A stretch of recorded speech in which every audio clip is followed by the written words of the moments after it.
And now, Cyril. Kain.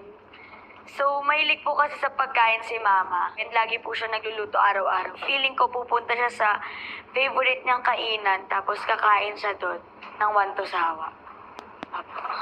Hindi po ako tinitingnan ng ganyan. Natatakot po ako. Dong. Tama naman siguro yan, pero alam mo kasi yung sagot niya. Napakaganda ng sinabi ng mami. Ang sabi niya, susundan ka at tutulungan ka niya ng palihim.